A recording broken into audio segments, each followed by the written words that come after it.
Well, hello. Today we are wrapping up my reading for the month of November 2020, and I have not read this much in years. The last time I read as many books as I read this month was when I was preparing for my thesis, and I had to read a bunch of romances just so I could orient myself to that genre so that I could write about it. And yeah, similar strategy here of a lot of really light stuff and then mixed in some heavier stuff. So with that, I read 48 books this month. So many, but it doesn't surprise me because I was listening to audio, I was reading all of the Ice Planet Barbarians, and I got through a lot of books. I'm also really glad that that worked out the way it did, just because this was a big month for me in terms of I was recently diagnosed with a chronic illness, and that's been weighing really heavily on me mentally, emotionally, and then also just physically as I've started some of the treatment. I have just been absolutely exhausted. So having a lot of light things to sort of escape with has been really nice. And then also interspersing with some things that are a little bit more enriching to my being has also been good. So it all worked out well, but I am honestly, when I went to do the numbers, was just shocked. So let's talk about some stats. So like I said, I read 48 books. Of those 48, I owned 14 of them, and 34 of them I didn't own. I should mention that I read 30 books from Kindle Unlimited this month because I was doing my big read through of Ice Planet Barbarians and Ice Home, which are all on Kindle Unlimited. And then I've also been reading that I was trying to keep the energy going, and I was reading some other sort of speculative sci-fi romance things on Kindle Unlimited. So that all checks out. 48 books manifested in 11,585 pages for an average book length of 238 pages, which makes sense because a lot of these were shorter things, which is part of how I got through so many of them. The average age of book I read was 4 years old, and the average amount of time a book had been on my TBR was 3 months. Of those 48 books, I paid for 9 of them, which is 18.75%, and the average amount that I paid per book was $2.20. Then, in terms of genre, as I mentioned, a lot of sci-fi romance, a lot of what I would call speculative romance. So there were 32 of those of the 48. And then the other, I guess it would be 16 books. 6 of them were some version of nonfiction because of Nonfiction November. That makes sense. 2 fantasy books, 3 mysteries, 4 contemporary romances, and 1 historical fiction. So there you go. Lots of sci-fi romance. And then in terms of my ratings, a very bell curve here. I had 22 books of the 48 that I gave 3 stars to, which makes sense because that to me is fine, good, a B kind of book. It did what I was wanting it to do, which is what a lot of that kind of lighter reading tends to be for me. Doesn't mean I don't enjoy it. It just means that it's not exceeding my expectations. I did have 1 DNF, and then I had 1 5-star. So really a very nice little bell curve for an average rating of 3.17 stars. So those are all of my stats in terms of numbers. In terms of challenges, I did participate in Nonfiction November, so I read 6 books for that. These 4 plus Cast by Isabel Wilkerson and Shit Actually by Lindy West. I also, one of my classics for the year was Black Reconstruction in America, this big chunky big boy here. So this was one of the ones that I finished for Nonfiction November and was also part of my classics challenge. And then did I have any other challenges I met? I read a few things from publishers, so that's always good. But yeah, I think that's most of challenge stuff that was happening for the month. So we'll start with my disappointments, then we'll go to surprises and hits. I read a lot of books, so I have a lot of books written down here. We're gonna try to just keep it pushing for this. So I do have included in each of my categories this month books from the Ice Planet Barbarians and Ice Home series, but considering that I did an hour-long video about that series, or about those 2 series, I'm gonna mostly just refer you there. At a high level, I'll just say that I obviously really enjoyed that project. I have gotten additional confirmation on my theory that Ruby Dixon is the pen name for Jessica Clare / Jill Miles / Jessica Sims. because one of my viewers pointed out that I could look up the copyright information, and she went ahead and did that a little bit, and then I took the name she found and compared it, and I can tell you that the same person has the copyright for Ruby Dixon and Jill Miles, and Jill Miles is a known pen name for Jessica Clare and Jessica Sims. So I feel pretty confident in telling you that that is the same person, and that totally makes sense just based on some of the things I talked about in that video. And in that video, I also gave you some recommendations. If you've been wanting to read more from the author who writes under Ruby Dixon, I've got some recommendations in the description of that video of where you could go for some of her other stuff. But all that to say, I have been very much enjoying my time with Ruby Dixon. And if you're looking for where to start, just start at the beginning of both of those series. So I will, in each of these categories, include a couple of shout outs for disappointment, surprises, and hit, but I'm not gonna get into more detail beyond really what I just said. So for disappointments, I would say that the biggest disappointment I had in the Ice Home series was Hannah's Hero. I just thought the plot in that one was kind of a mess. Similarly, my least favorite book in Ice Planet Barbarians was Barbarian Seduction, which is one of the sort of flashback books.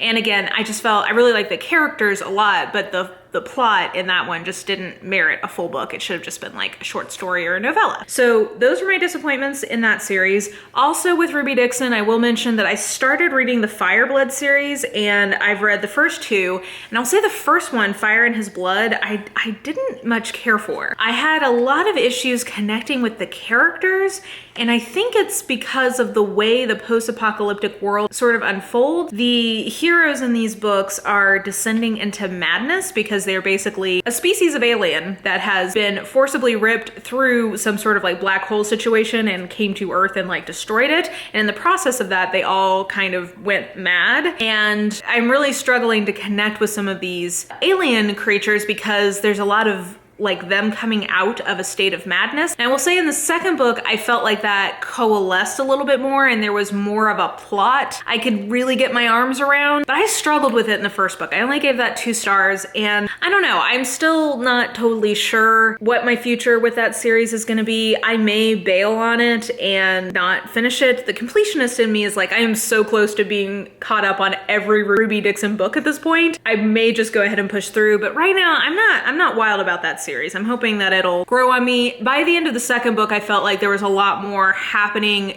with characters beyond just the 2 we were with. That's the other, you know what, that's really what it is. In the first book, it's such an isolated story. There's really only the 2 main characters. And part of what I think Ruby Dixon does really well is like write communities of people and, you know, kind of bigger group interactions. And I really like that. So I missed that in the first book. We started getting it more in the second book and more of kind of a bigger sense of what's happening in the world in the second book. So I'm gonna keep going for another couple of books with that series at least, but the first one definitely I thought was one of the weakest books, probably the worst book I've read from her, to be honest. So there you go.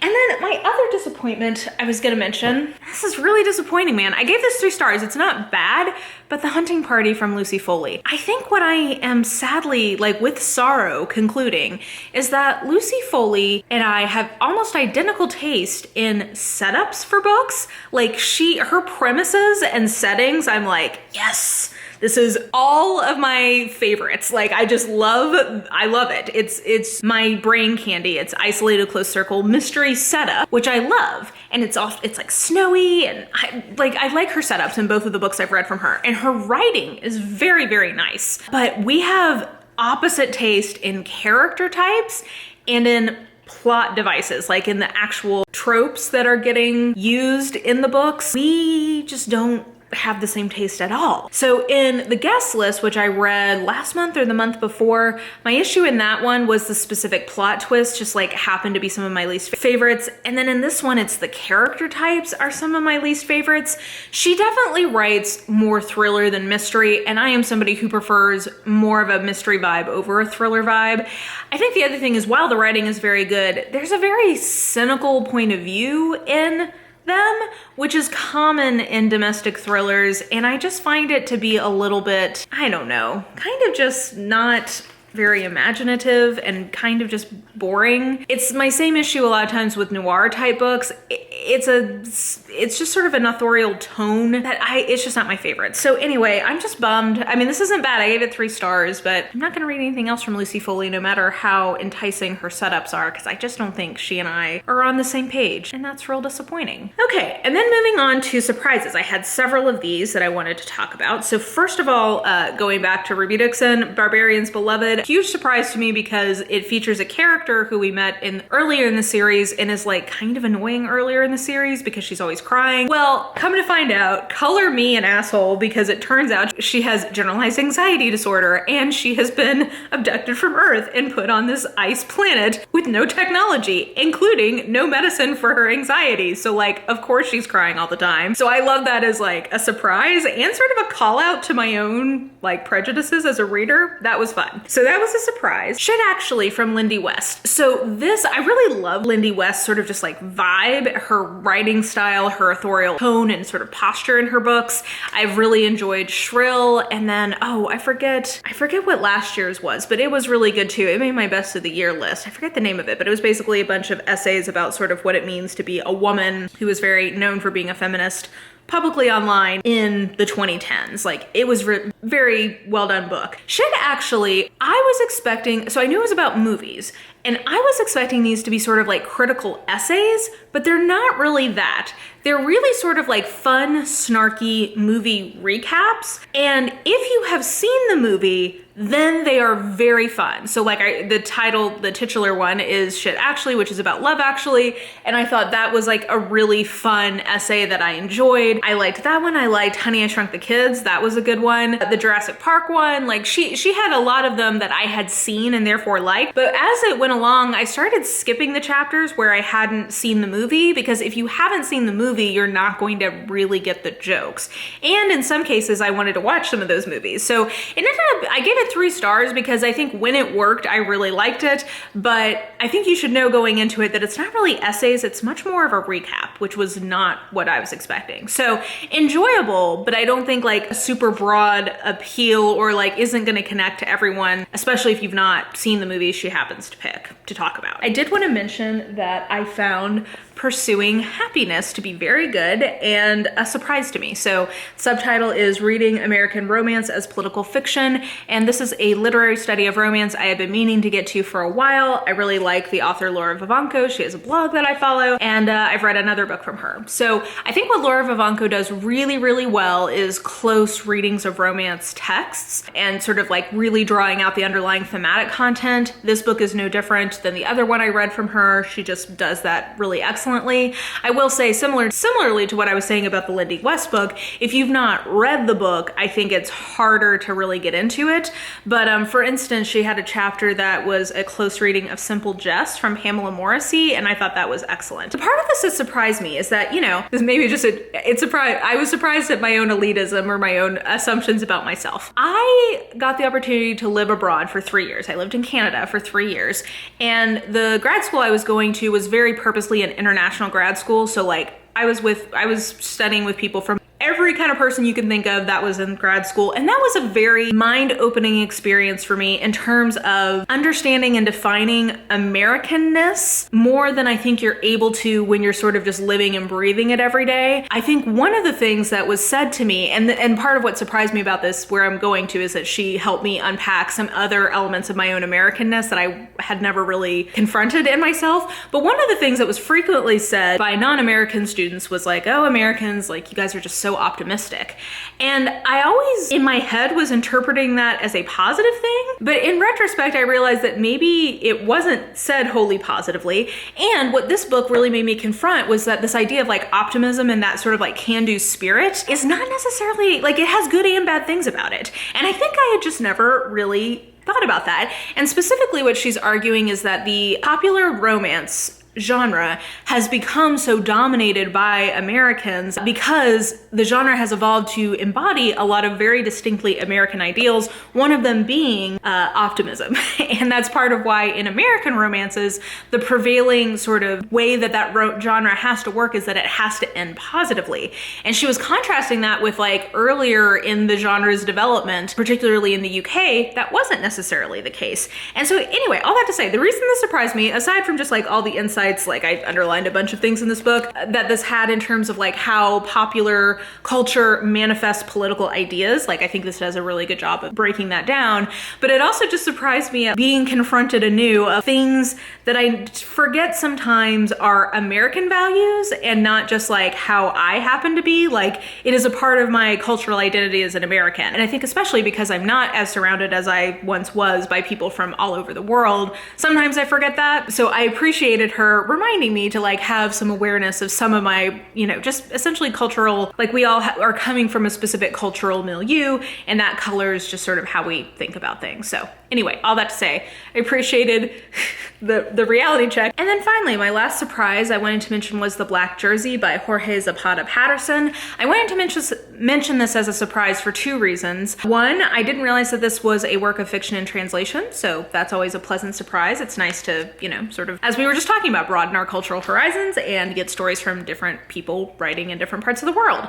So this surprised me in that respect. And then I was expecting, so I gave this 3 stars because I think that this is a little bit of a situation where it's neither fish nor fowl, and I think some of the characterization of this could have been fleshed out more. But I will tell you, I had a good time with this, and this is a little bit different than I think any mystery I've ever read because it is sort of a mystery. Basically what I was expecting was a mystery that was set on the Tour de France. What this actually is, though, I think, is a book about like an action sports adventure of the Tour de France that happens to have a mystery plot engine to it. And I wasn't mad about that. Like it just read, it read a little differently than any book I've ever encountered that I thought was gonna be a mystery. I learned a lot about competitive cycling, so that was fun. And yeah, I guess I would just say overall, while I don't think that the character work in this was good enough for it to be more than a 3-star, like the characters were all a little bit flat, I still had a really good time with this, and this was like interesting. It just was different and kind of just, yeah, like fun, light. If you're into cycling or you are looking for sort of a different type of mystery that's not wholly a whodunit, but it's not a thriller either, just a weird genre mashup, I guess, basically, this may be for you. So not my favorite, but definitely I always appreciate something that I'm like, huh, that's just a little bit something unusual. Okay, and then moving into our hits. So the 2 Ice Planet, Ice Home books I wanted to mention, one was Devi's Distraction. I really enjoyed that particular Ice Home book because I really appreciated how it was a kind of eyes in the sky scientist dreamer with the hero who is, you know, very world weary, cynical, especially after he's had this hunting accident where he lost his lower limb. And what brings them together is that she's helping him make a prosthetic so that he can kind of regain his mobility again. And they're like working together on that project. And it was just like real fun, delightful, and I just really enjoyed it. So that's probably my favorite in the Ice Home series so far. And then I also really liked Barbarian's Redemption, probably my second favorite book overall in Ice Planet Barbarians, because it is the dude who accidentally bought human slaves, which sounds terrible when I say it that way, but he's innocent, he's a barbarian, he didn't really understand that that's what the dynamic was, but it's about him confronting the reality of what he did and like making amends for that and atoning for it. And you know, I should mention, these were not women who were stolen to be slaves specifically for him. In theory, he prevented them from going to people who would have hurt them. So it is a forgivable offense, but I enjoyed the journey of him understanding like the moral reckoning he went through. And also the heroine was particularly just like so tender. And I had a lot of just like wanting to wrap her in a warm blanket and have her never experience pain or suffering ever again. So that was a good entry. Really like that. Okay, and then in terms of fantasy, I did want to mention that I read and very much enjoyed Across the Green Grass Fields from Shauna McGuire. This is the sixth, I think, entry in the Wayward Children series. And I will tell you, this is one of the best paced of these books, and that is usually what my critique in those books have tended to be. I think sometimes they just feel a little uneven. I don't know. I feel like the plots in them don't always work, even if I really love the setup and the characters. Sometimes I think the actual mechanics of moving the story along feels a little bit off, and that was not the case in this one. This also is a fantasy for horse girls, so it is basically a portal fantasy into a world populated with centaurs and unicorns. And There's a lot of commentary in it about government propaganda and also about what it means to be a person in general. So I just thought that that was really wonderful. And also our main character is a girl who is intersex. So that's representation we don't always see. I'm not sure how good or bad that representation was, but I at least appreciated that it was there and something that was discussed and a part of the plot on page. And this is one that I would tell you, I think you could read as a standalone. So I don't think that that's true for actually most of the Wayward Children series. I think they benefit from you having read previous ones, but this one I do think you could just pick up on its own, read it, and not need any further context. So I really enjoyed this particular entry. It comes out, I believe, in January, and I think if you have been following along with the series, you will not be disappointed. It's a good one. Before we get to my 2 nonfiction hits and the best book I read this month by a mile, first we'll go back to Ruby Dixon. So I did read her epic fantasy, which was called Bound to the Battle God. I am way into this world. It is a world that we saw glimpses of for the first time in The King's Spinster Bride, which was a novella. This is a full epic fantasy novel, and I would describe this as it is a fantasy romance, but it has much more of the fantasy element in it than some fantasy romances do. Like, I think that this has just as much fantasy as it has romance, and the romance bit is very slow burn. So this is like, I think, a 500-page book, and the romance piece really doesn't fully get there until like the last, quarter of it. So it's a very slow burn romance. The world is super cool. So basically in this world, the gods can walk among the mortal plane, and they do so once in a while when the head god gets pissed at all of them and he sends them all to the mortal plane to like essentially rebalance them. And I'm not going to tell you the specifics of how it works because I really, really liked the mechanics of the plot and sort of the reveal of what is afoot. It's really fun and something I've not seen quite like it before in fantasy. If somebody has read this book and knows what happens and knows of another fantasy that has something similar, definitely let me know, because I was very into the world building piece of this. But basically the romance is between one thing we do know pretty quickly off the bat is that when the god comes to the mortal plane, they are anchored to a mortal to essentially like keep them on the plane. And the only way that they can die is if this mortal dies. Basically, this mortal is like living for them. Like they start eating a lot more, they have to sleep more, like they're basically eating and sleeping for 2. So that I thought was really cool. And basically the romance develops between the god and the mortal he has anchored to. And that mortal came into this world from our world and is also just trying to figure out like WTF, what's going on here. So I just thought that this was so fun. And like I said, I appreciated that this felt like a fantasy. That sometimes I want a sci-fi romance or a fantasy romance where it's mostly a romance, but it has speculative elements to it. But sometimes I want something that really like is kind of half and half. And this one really felt like it was half and half. And I liked that. It was funny. I thought that it was sort of a road trip kind of book. And I thought it moved along at a nice clip. I think there was probably one too many sort of set pieces in the book. It probably could have, I think, been even better if one of those had been removed. But overall, so fun, really enjoyed it. And there's a sequel already called Sworn to the Shadow God that I will definitely be reading. And I hope that she keeps writing in that series because it's really fun. Finally, nonfiction November. I had 2 other hits I wanted to mention that fell under that rubric. The first is How to Do Nothing by Jenny Odell. This is just I would call this philosophy, and this had so many just lovely moments of kind of reflection and insight. I was reading this sort of before I went to bed most nights, and I really found it a nice way to sort of end my day. And I've kept up that practice since I started reading this of just remembering that I do really enjoy sort of ending the day with some sort of theoretical nonfiction or introspective nonfiction. It's just, it's a nice way to sort of calm your brain before you go to bed. So I enjoyed that piece of this. Her argument is basically a critique of, and I'm just gonna say in the American context, I think this is probably more broadly applicable, but that's specifically the context she's speaking into. She's critiquing a world where our attention is constantly being demanded of us. And usually it's in some part of the capitalist capitalistic cycle. So either it is us as creators for monetary gain, so like being on email all day at work, or, you know, whatever. Like we're constantly engaged in technology that's demanding our attention for monetary gain. For me, I'm a YouTube creator, so like in theory my hobby is monetized, and like that's a whole, like, I think feeds into that. And when our downtime is with us, we are still being consumers with our attention. So like any, you know, TikTok, Instagram, like all of social media, all the internet is really still trying to get your attention because there's something that is demanded of you as a consumer in some way. And really she's trying to think through like how to break that cycle, because she's saying basically that it's keeping us from having the ability to introspect and like decide where we actually want to put our attention for personal reasons or for like collective action. I just think that there's a lot of really interesting things that come up in this.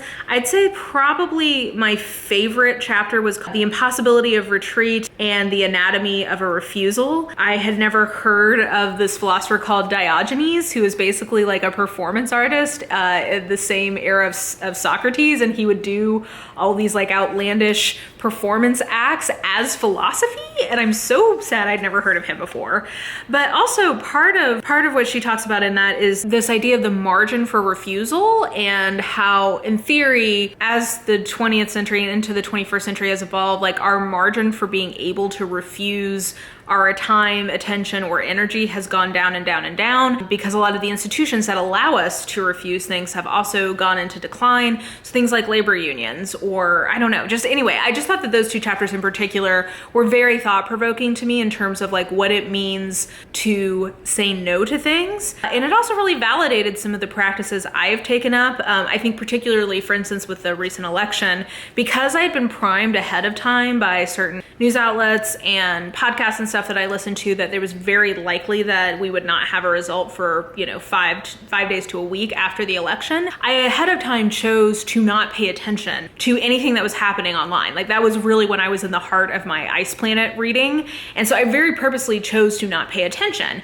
And that act of like refusal or withdrawing was incredibly beneficial to me for my health, even though what I chose to pay attention to may not have been like the deepest thing. The act of saying no to that and refusing to have my attention demanded from me was very helpful and powerful. And I think that's a part of what she's getting to. And so just like this book, I think that specific example in the midst of reading this book really like made me mull on how I do and don't pay attention to things. And I appreciated her kind of giving words and language to that whole process. So anyway, all that to say, I really enjoyed this. I don't think it's like the best piece of philosophy I've ever read, but I think that it's very relevant. And if you're looking, like this is something I would recommend as somebody who's looking maybe to get into philosophy and reading some philosophy, because I think it's very relatable what it is philosophizing about. So yeah, this was definitely a hit. And then we come to it. My far and away favorite book of this month might be my favorite book of the year. I'm still sort of trying to figure that out. And a book that I'm honestly angry that I was not made to read at some point in my education is Black Reconstruction in America, 1860 to 1880 by W.E.B. Du Bois. This is a classic of nonfiction, and I'm struggling to even break down all the ways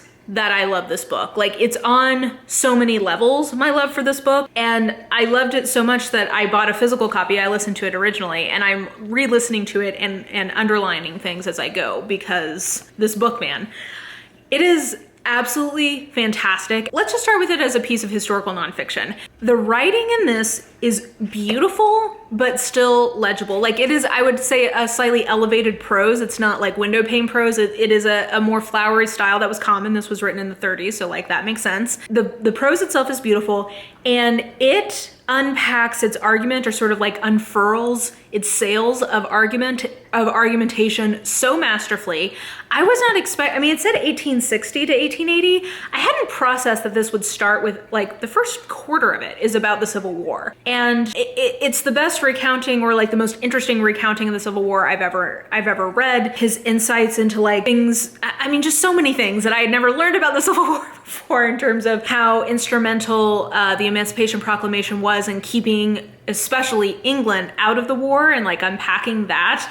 talking through the importance and like criticality of Black soldiers on both sides in the Civil War, and how basically as soon as the South realized they were going to have to use enslaved people in their armies, like they kind of knew the gig was up. So just like all the details about that were fascinating. Everything about Reconstruction itself and the Freedmen's Bureau and like how that did and didn't work and what was going to be needed to sustain it, like that was fascinating. And then talking about the aftermath is just so so like all of that was wonderful. This as a piece of historiography, because it has an argumentation it exists in this interesting kind of space of nonfiction, because it is both a historical document, like it's both a primary source at this point, because I think just it's almost been 100 years, and like his documentation of like how the Civil War and how Reconstruction was perceived at the time that this was written, I think makes it a primary source in some ways. But he is also, it's a historiography, like it is writing about history and using primary sources and interacting with other arguments that are happening in the historiography at the time. So like all of that was so interesting. The last chapter could have been written today in terms of how the Civil War and how Reconstruction gets taught, and him critiquing that and critiquing people who were trying to put forward certain basically like racist arguments about Black people and why Reconstruction didn't work, and him like calling it. That is wonderful. There's an introduction that I think is really helpful that sort of helps you contextualize what he was writing into in this period. So I appreciated that being there to kind of understand why he was making certain arguments. I also didn't realize that this was so sort of like Marxist in its kind of underlying assumptions. And he has so many, like I talked about caste at my mid-month check-in from Isabel Wilkerson. He talks about caste, and he is talking about race as caste and solidarity with poor whites in the South, like poor Black people and poor white people, and like why they didn't end up having the kind of solidarity that a Marxist perspective might have expected them to have. That's interesting. Everything about this book is fantastic. It's so interesting. Even if you totally disagree with what he's saying, I think you can't help but like engage with what he's saying. It is masterful. It is, like I said, I'm genuinely angry I was never made to read this as a part of my education. I hold a master's level education from the US, and how was I not made to read this at some point? From the set, like I went to school in the set. I'm angry that I was not made to read this at some point, or at least like chapters of it. Something. How? Anyway, this makes me want to read so much more from W.E.B. Du Bois, because I love his writing. I love everything about it. This is 5 stars. This is objectively the best book I've read this year in terms of its quality. I'm not sure if this or Black Sun will ultimately end up on my best of the year list. I'm still undecided, but like loved this so much. This engaged me emotionally. I like wept at points in this book. I had to like pause. I was like listening to it while I was doing some chores, and I had to pause and cry. I like the writing inspired me with its beauty. I learned, like, this book is so good. Love this book so much. So anyway, all that to say, 5 stars, best book I read this year by a mile in terms of its objective quality. In terms of my enjoyment, I'm not sure if it's it or Black Sun. I don't know. I'm gonna have to think that through. But speaking of, we're about to get in, just as a housekeeping note before I wrap up, we're getting into end of the year list time, which is like peak Books Like Woe time. If you watch this channel, you know, like if you've been watching for a while, I do like 10 end of the year lists because I love them. It's my favorite thing to do. I'm cutting off my 2020 reading at the end of November because frankly, I have plenty to put on these lists already. So you will start seeing a bunch of these lists, best and worst list stuff coming in December. So strap in for that. And yes, I think that will then do it for today. I feel like I've been talking for a very long time. I read a lot of books, so I had a lot of things to cover. So let me know what you thought of any of the things I talked about in the comments down below. And yeah, I hope you guys enjoyed this video. If you did, please like, subscribe, follow me on the social medias if you are so inclined. I have all that information listed in the description box below. And I think that will do it. I hope you are having an absolutely lovely day today. And I will just talk to you soon. Bye.